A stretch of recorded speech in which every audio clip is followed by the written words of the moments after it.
Hello everyone and welcome to another episode of Blue Tengu Unplugged. I'm coming back to Crusaders of the Lost Idols. Why am I doing this? Well, before we did the Blood Bowl event, and we didn't do anything for the Valentine's event, but do want to do something for the St. Patrick's Day event, because it might be the last time I'm able to do just kind of a willy-nilly unplugged episode. Have a kid coming back in about a month, so after that I'm probably going to be a busy parent and will probably be more focused on the game dev show as opposed to the unplugged show. But there is a St. Patrick's Day pre-event going on now, so I think it's a good time to go through Crusaders of the Lost Idols and kind of see it for the first time, the event anyway.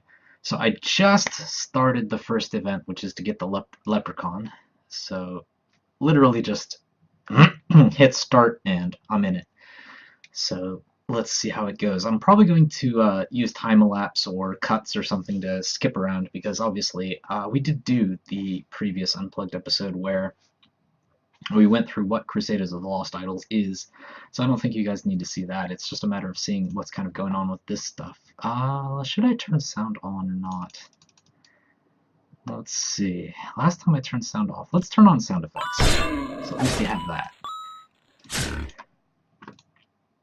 I won't turn music on because I've been hosed by stuff like that on YouTube before, so I'm not gonna worry about that. If you haven't seen the previous video where we go through the Blood Bowl and things like that, I'm not gonna go through the entire description of the game again, but basically you have this row of Crusaders that you can keep adding, and most of them do a certain amount of damage per second. This one is the only exception. This one improves how much your clicking damage does. As you kill enemies and complete objectives, you can keep moving on. In fact, I'm going to turn that on automatically, so I don't have to do the work of actually clicking the arrow to move on. And right now it's the pre-St. Patrick's Day event, so obviously everything's going to be St. Patrick's Day themed. The other events are, we're starting right off with Recruit Larry the Leprechaun. Usually in a recruit thing, you have to deal with this guy that's kind of ruining your formation until you get to a certain objective, and then you can earn that character. After you earn them, they're actually advantageous. Until then, they usually screw you up. It's like this one reduces all gold found by 10% for each Crusader next to Larry the Leprechaun. Probably don't want to have too many Crusaders next to him until I can't help it. Get them out of the way. I guess you can't really help it. He does have that circle there, so it's not going to take long to fill it up. So the basic goal is to just... Well, they're doing all the damage for me, so I can't really do any clicking, but you can theoretically click on enemies. And as you kind of play through the game, go through objectives, you can earn chests, power-ups, things like that, idols. All these things just kind of help you to do more and more damage each time. One thing I should update, though, is in the Blood Bowl video, I mentioned that Emo Wolf is super overpowered and no other Crusader comes close to him. It is based on the items that you have. Recently I did get something that boosts the DPS, the damage per second, of the washed up Hermit character by 400%. Since then, he's been more of a damage dealer than even the Wolf. But his thing is he has to be in the front of the formation. All of the characters have their little quirks, their little special things that they can do. In terms of the St. Patrick's Day event, there's not too much that's going to be different. Obviously the enemies, the missions are going to be different. Probably... The formations are usually different, so they force you to use different things. Let's see, what else have we got? Most objectives are all about, like, ruining your formations, basically. If you have a favorite formation, they'll put characters in that kind of block what you wanted to do, or they lower your power, stuff like that, and you still have to make it to a certain area. Right now we're on Area 6, so I think what I'm going to do is, you kind of get the picture from this. Right now we're trying to recruit Larry the Leprechaun, and we have to get to level Area 100 to do that, so I think I'm going to actually fast forward to around Area 100, so using my Leprechaun magic. And we're back! An hour or so later. I'm not even sure how much time has elapsed. Probably not that much. It doesn't take too long. If you've already got a lot of levels, it doesn't take too long to rush through, especially the earlier events. Like, if you see the objectives, this is the very first event, so it's designed for even if you don't have any idols or bonuses or anything, you can still get through it. So it's pretty quick. One thing I did do on the way was, what I did was, because I have enough power with my characters to pretty much just wipe out things that show up. Getting the DPS up is not that important, so what I did was, because this leprechaun takes away like 10% of your gold for every character that's near it, what I did was I just cleared away all of the spots near the leprechaun, because I didn't need the damage. And I kept the panda and the detective because they had gold. And I kept the princess because she gives a lot of bonuses to whatever your most powerful character is, which, well, at the moment it's Nate Dragon, but probably at this point a different character is more powerful.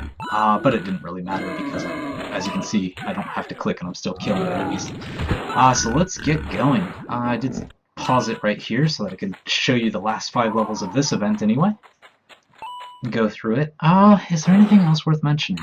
Okay, well, let's show you the effect. Like, if you put a character here, your DPS goes up, obviously, but the gold bonus goes down. Since the most important thing, if you have enough DPS to kill the monsters, the most important thing is to get gold, so be like the leprechaun. And it shouldn't take too long to get to 100, which is the goal. After that, I'm not going to reset right away, because, let's show you what this is real quick. When you reset the world, you reset all of your characters back to their original level, and you get idols for that reward. It does cost a few of these, like, 4-leaf clovers to start this event, so it's actually better to get more bang for our buck. As you can see, we're just running through these levels real quick. So might as well keep going even past 100. Even though this goal will be done, it's worth to keep going because until you get to kind of like this sweet spot where you can't really upgrade your characters anymore. Like, you can't get any more damage out of it, and you're actually having to click pretty wildly to kill monsters, or the monsters are just overwhelming one or the other. Once you kind of get to that sweet spot in the curve, it's no longer worth waiting around for extra levels, it's worth just doing the reset. I would imagine, with this event, I'd probably get to around that peak at around, I guess especially if I didn't care about the gold bonus and put Crusaders back in here, I'd probably get to it at around 300. Area 300. But I won't show you that, obviously. Don't want to waste your time with that, but I will keep going after this, and then I'll start the next event, so we'll do another leprechaun finger snap here. At least get you to this boss. Got our cups of coffee. Actually went out and got coffee while this was running. So that's about how long it takes to get to level 100. About half a cup worth of coffee. And here's the last boss. For at least level 100. There we go. He's dead, the event is done. We've earned our leprechaun. So if we reset right now, we could earn the leprechaun character who substitutes in for Hugh. Larry takes up a slot. It doesn't say which slot he takes up, so I'm not sure. Usually you can swap characters, like for example, one of the events had Queen Siri and Pam and stuff like that, and they swap out for your existing characters. I'm not sure where Larry's going to fit into this whole thing, but when we do the next event, I'll show you that. But anyway, we've completed our event, so I'm going to snap my fingers and wait until I get to the next event, which is... Let's see. Recruit Kyle the Party Bro. Alright, I'm looking forward to that. Okay, so, see you soon. Okay, snapping back into it. I predicted that the curve would taper off at around 300. It seems to be tapering off at around 280. This is where, you know, I could keep plugging away at it and get a few more levels out of it, but for the most part, the Hermit, my strongest character right now, is pretty much where he's going to be, unless I just kind of put some more time into it. So, rather than doing that, what I'm going to do is I'm going to reset and start the next event. So let's see. For example, as you can see, if I do get everyone up to the max levels, right now I've got 70 idols and crossed the 35,000 mark. So every 500 levels you get an extra idol out of it. So we're in a really good place to reset. So let's do it. Get Larry the Leprechaun. Whatever that means. Press the shiny button and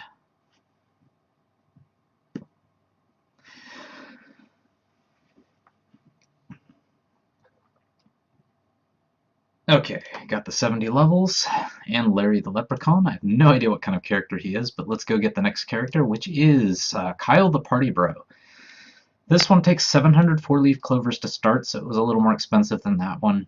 Kyle and his party bro take up 2 slots.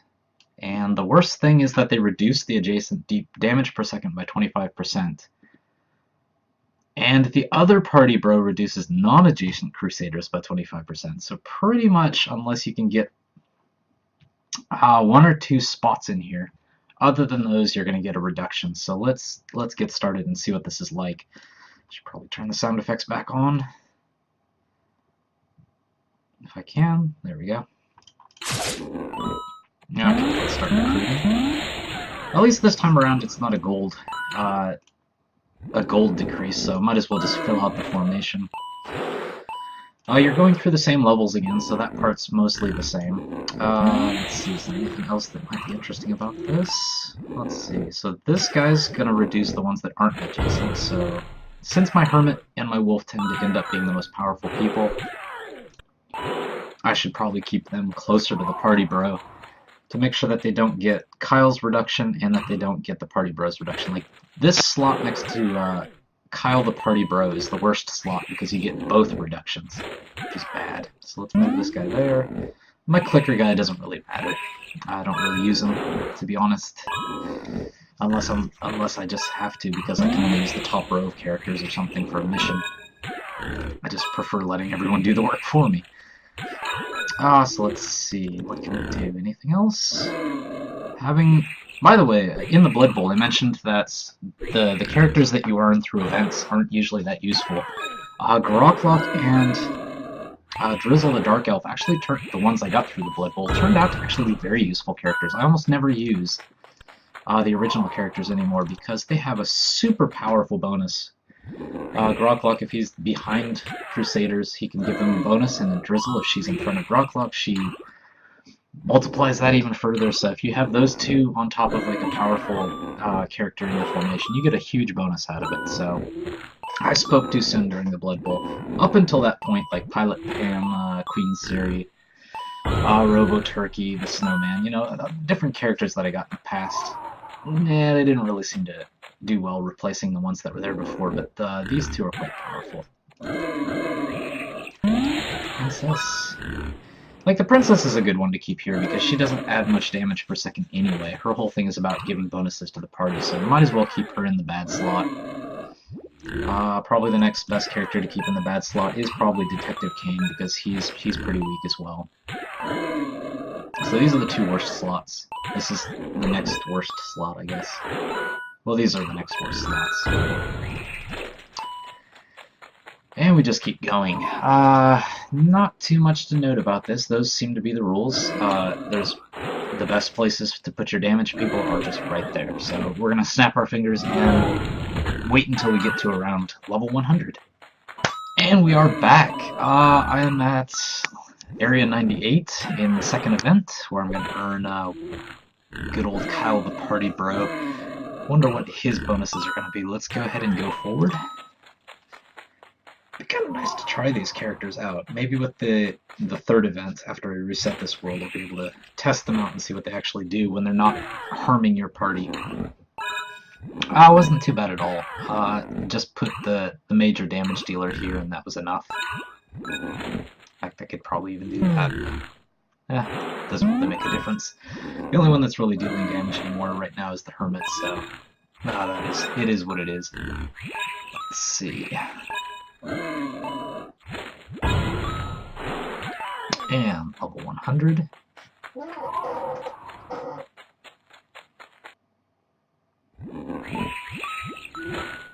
Oh, the boss will probably just vanish before you can even see his name.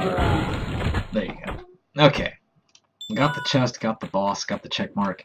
So, once I'm ready to reset the world, I will snap back in. Okay, we're back. I've gotten up to area 293. This seems to be about where my curve is petering off, and I've got just enough Crusader levels to get 70 idols. So I think this is where I'm going to reset and get Kyle the Party Bro, and then see what these 2 characters actually are. Let's reset. Since my last snap, I've actually caught a cold or something, so pardon me if my voice is a little froggy. These leprechaun snaps aren't very good for the health. So we've got Kyle the Party Bro. There's still more events here. I have enough clovers where I could buy a chest, but I think I'm just going to get started on the next event. So this is escort some parade floats to Area 150. So this is further back than the other areas, but considering I've managed to get to Area 280 something without too much trouble, I don't think this will be that difficult. Let's get started on it. Obviously, these things are going to take up a lot of slots. Who can I swap out for Kyle the Party Bro? There we go. So we've got the washed out Hermit, which is my most powerful character, so unless Kyle the Party Bro is really good, I don't think I'm ever going to be using him, because the Hermit is just so powerful. But let's just see what this guy does. At least in the beginning it doesn't matter too much, so we can test him out and see what these different powers are. Who else is in here? Detective Kane. There we go. And Detective Kane is the one that swaps out with Larry the Leprechaun, so let's do that. And let's see what these two guys do. Let's see. I probably need to get them up to enough levels where it actually makes sense to look at them. So when I get them to level 200, I'll snap back in. I don't want to make you suffer through this too much. So be back in 200 levels. Okay, we're back. I've got everyone up plenty of levels. Let's see what these powers are one by one as we turn them on. So we've got Kyle the Party Guy and Larry the Leprechaun. Let's start with the Leprechaun first. His power is increase your critical click chance by 3%. Increase all gold found by 10% for each Crusader next to Larry the Leprechaun. That's pretty good. If you put him in the middle, that's going to be up to, let's see, 1, 2, 3, 4, 5, 6, 60%. That's pretty good. Let's swap them out here. So as you can see, the gold bonus went way up. Little Pockets ability. Little Pockets. What is the Little Pockets ability?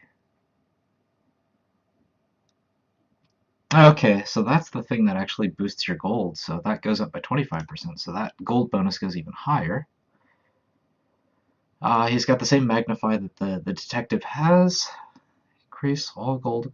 There's 6 or more. So if he's completely surrounded, you get an even more gold bonus. So that thing's going up pretty fast, especially if you have him and the gold panda in the same formation. This gold bonus is going to get pretty big. Increase the DPS of all Crusaders by 100% when there are 3 or less Crusaders left next to him. Okay, so that's... You take the gold bonus or you take the DPS bonus. So that's not going to make a difference now because he has too many people. But if I put him here, for example, that goes way up. And last is the usual, every 25 levels over 200, his damage goes up. Now for Kyle, let's see. Gets an adjacent Crusaders next to Kyle the Party Bro to keg stand every 10 seconds, getting them smashed and temporarily increasing their DPS by 25% for 30 seconds. That's alright. Let's see if there's other things here. Increase Kyle's base DPS by 50% for each adjacent Smash Crusader. Okay, if his DPS is big enough, that could make a difference. If there's at least one animal adjacent, so that's a nice boost, extra 100%.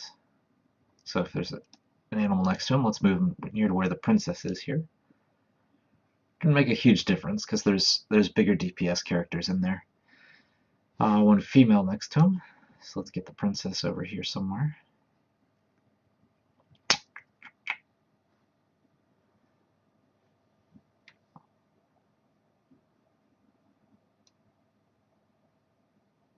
Not really any good places for this without screwing the rest of the formation up, so I'll just leave him where he is.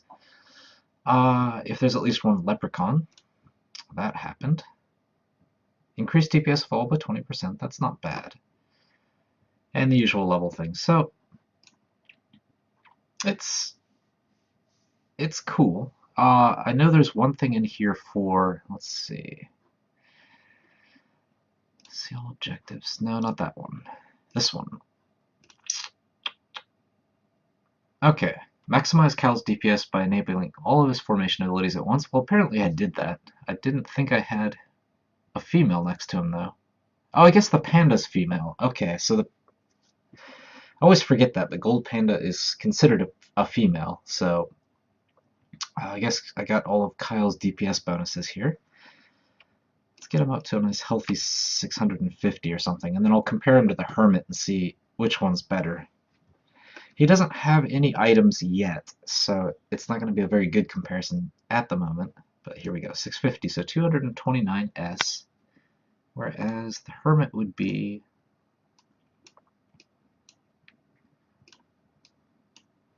Alright, 1, 2, 3, 4, 5, 6.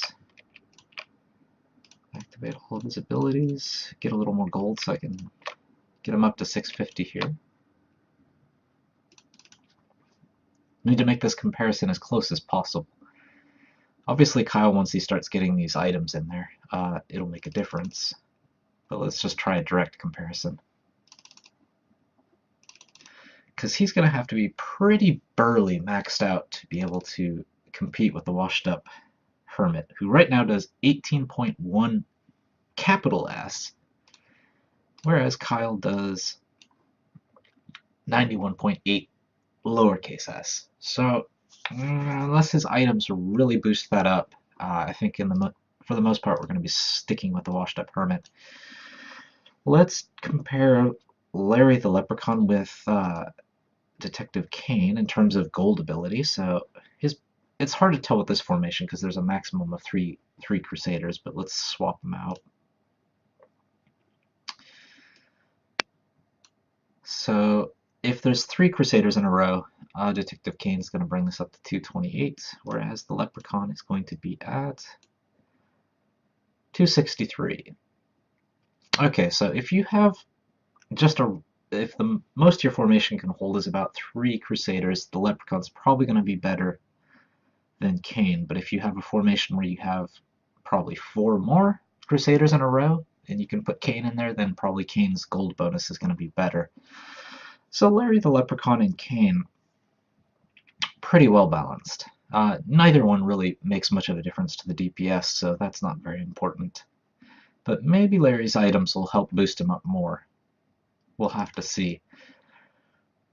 But that is the 2 characters that you get through the event. I guess by the next time I snap, I'll be starting the, let's see,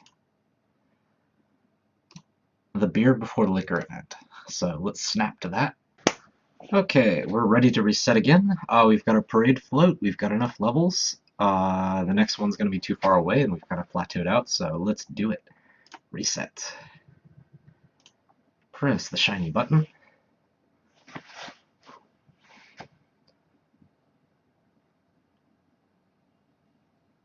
Got quite a few idols out of that. And parade route is done, and I got a jeweled chest out of it, which is good news. Next up is Beer Before Liquor. Beat Area 200 before the pink elephants overpower you.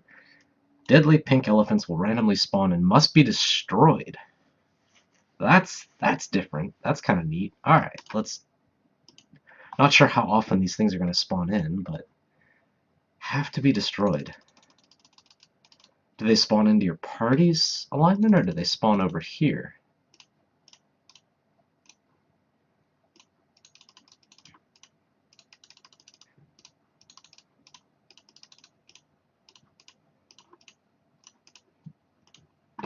Yep. That's one problem with getting more and more characters, is these announcements start to get a little more obnoxious. Yes. Okay, so there was a pink elephant. Alright, we've got an idea of what this is, so we just have to wait until we get to Area 200, so let's just wait. Okay, we're back, and I'm feeling better, so you can see how much time has elapsed. I've made it to the end of this event, and I've reached about the tip of the curve where I'm going to get my characters going to. I've got about 72 idols in store for me, so going to reset, but just to let you know, I did buy a jeweled chest. Let's see. Like if you go down here, you can actually spend the clovers that you find in the game to pick up a chest, rather than actually paying money if you collect enough of these things. But what that means is, because I bought that chest, I don't have enough of these clovers to start the next event, which costs 2,500. So after this next snap, probably going to be about one playthrough of just the normal game's free time mode, just to kind of kill time and grab a few more clovers, and then when I get 2,500, I'll come back and see what that event is like. But let's go ahead and reset. So reset, get my 72 idols. As it's going to take a while to get 1,200 more clovers. It's probably going to take about a day, so there's no point in just kind of sitting here on this version. Might as well get at least a run worth of idols before that. So there we go, got a St. Patrick's Jeweled Chest. I've actually got 3 of them now, but as you can see, I need 1,200 more clovers to start this event. So what I'm going to do is I'm going to go into just normal free play, probably do one or two run-throughs of that, just so I'm not completely wasting time. And let's also see what's in these chests. Let me at least get enough to recruit someone here. Okay. That way they can do the damage for me while I'm chilling here. So I've got about 3 of these chests now, which is good. Let's see what's in them. Hopefully I can fill out the equipment slots of my new characters.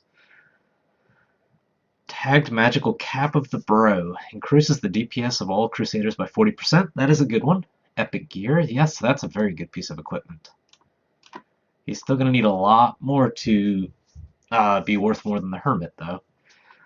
Quantum Leap, that's good for 8 hours of time, that's fine.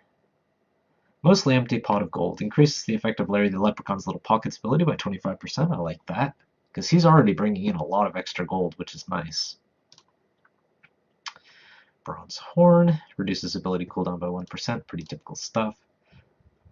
As you can see, pretty typical, there's 2 of them. I didn't mean to do that. That's just a normal chest, nothing important there. Okay, next up. As you can see, the Bronze Horn is really typical. Uncommon, as it says. Ready Hat. Reduce the cooldown of Magnify by 10%. That's alright, I suppose. Never really thought about the cooldown of that ability. And I've just replaced it with a better hat, so... kind of lame that I got both of those in the same treasure chest.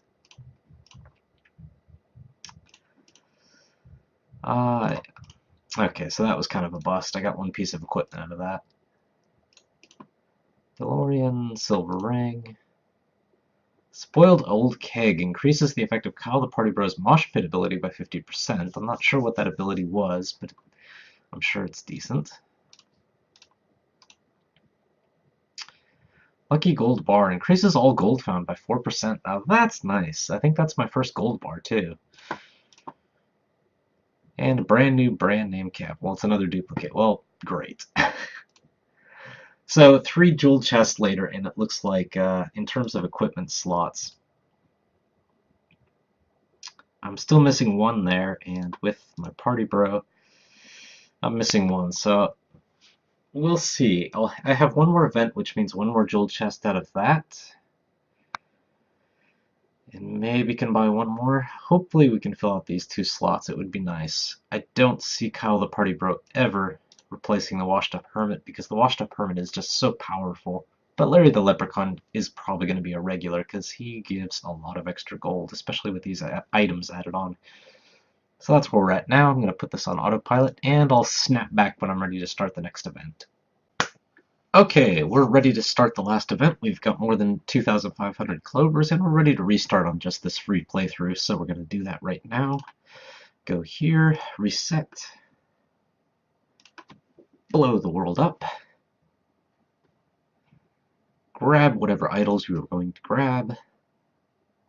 Should be around 60 something, 65, okay. This free play, so nothing special out of it, and we're going to jump into the last one, which is 4-leaf clover. Beat area 250 with only 4 Crusaders at a time. Okay, that's going to be a little tricky. So far, it hasn't been a big deal. I don't think it will be that difficult for us, because we do have the Washed Up Hermit, who's extremely powerful, and as long as we can get like the Orc, the Elf, and maybe the Princess or something, all kind of buffing him, it should be enough to get us pretty much to 250, because we were getting to about 300 without too much trouble. Might take a little while though. So let's just get started. Looks like you're free to choose your formation, though. Free to get started if it lets me. There we go. So we're going to want to ditch the Bushwhacker and a couple of these other ones pretty quick. The Orc has got a huge buff, so we probably want to keep him in the end. And the washed up Hermit is going to be doing most of our damage. So I guess when we get close to level 250, we'll snap back in. And welcome back. I am completely recovered from whatever it was I had, so as we end this series, you've watched me sink and rise back from the depths of illness to complete this challenge, but we are on the final mission, which is the 4-leaf clover one, which is beat area 250 with only 4 Crusaders at a time, the hardest of the challenges, and well, we're probably going to die against this boss, but we've reached about the peak of our curve. With only 4 Crusaders, this is about as far as we're going to get without putting too much extra effort into it. So this is a good chance to reset. I think we have a good number for the idols anyway, so let's just pump the rest of our cash in, see if that helps much. Not much. So we've peaked out, so we'll get that jeweled chest. I guess I'll go ahead and die here. I'll just go back in case it somehow affects what you get. But there we go. So we've done it. The formation I used was eventually I started out with the panda in the middle, tried to go as long as I could with that, with the panda and the leprechaun, so I could get as much gold as I could, and then at the very end I switched out to my power hitter, which is the hermit, with this bonus, and my 2 gold players to keep gold pumping in. So that's how I ended up.